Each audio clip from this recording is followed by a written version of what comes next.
আমাদের মধ্যে খুব কম মানুষই জানে যে সাফল্যের চাবিকাঠি লুকিয়ে থাকে আমাদের প্রতিদিনের অভ্যাসে। বিশেষ করে দিনের প্রথম 1 ঘন্টা নির্ধারণ করে দেয় আপনার পুরো দিনটি কেমন কাটবে।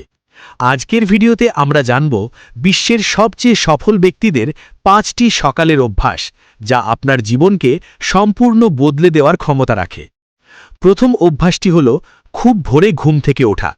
এলন মাস্ক থেকে শুরু করে বড় বড় সফল ব্যক্তিরা সূর্য ওঠার আগেই তাদের দিন শুরু করেন। এতে আপনি সাধারণ মানুষের চেয়ে দিনে বাড়তি 2 ঘন্টা সময় পান। এই শান্ত সময়টি আপনার সৃজনশীলতা এবং কাজের গতিকে বহুগুণ বাড়িয়ে দেয়। দ্বিতীয় অভ্যাসটি বর্তমান সময়ে সবচেয়ে কঠিন কিন্তু সবচেয়ে জরুরি। ঘুম থেকে উঠেই ফোন চেক করবেন না। সোশ্যাল মিডিয়া বা ইমেল আপনার মস্তিষ্ককে অন্যের চিন্তায় ব্যস্ত করে ফেলে। দিনের শুরুটা হোক নিজের সাথে, কোনো নোটিফিকেশনের সাথে নয়। তৃতীয়ত, অন্তত 15-20 মিনিট ব্যায়াম বা মেডিটেশন করুন। এটি আপনার শরীরে এন্ডোরফিন হরমোন নিঃসরণ করে, যা আপনাকে সারাদিন হাসি খুশি এবং এনার্জেটিক রাখে। মেডিটেশন আপনার মানসিক চাপ কমিয়ে ফোকাস বাড়াতে সাহায্য করে। চতুর্থ অভ্যাসটি হল পরিকল্পনা। দিন শুরু করার আগে একটি ডায়েরিতে আপনার আজকের 3টি প্রধান কাজের কথা লিখে ফেলুন।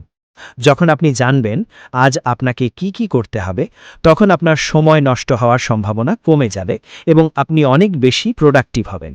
সবশেষে, প্রতিদিন সকালে অন্তত 10 থেকে 15 মিনিট কোনো ভালো বই পড়ুন বা নতুন কিছু শিখুন। জ্ঞানই হল আসল শক্তি। প্রতিদিন একটু একটু করে শেখা আপনাকে দীর্ঘমেয়াদে একজন সম্পূর্ণ আলাদা মানুষ হিসেবে গড়ে তুলবে। এই 5টি অভ্যাস আজ থেকেই শুরু করুন এবং দেখুন আপনার জীবনে কি পরিবর্তন আসে। মনে রাখবেন, ছোট ছোট পরিবর্তনই একদিন বড় সাফল্য নিয়ে আসে। ভিডিওটি ভালো লাগলে লাইক দিন এবং আপনার প্রিয় অভ্যাস কোনটি তা কমেন্টে জানান। আর আমাদের এই ছোট্ট পরিবারকে আরও বড় করতে ইন্ডোফ্যাক্টসকে সাবস্ক্রাইব করুন। দেখা হবে পরের ভিডিওতে। ধন্যবাদ।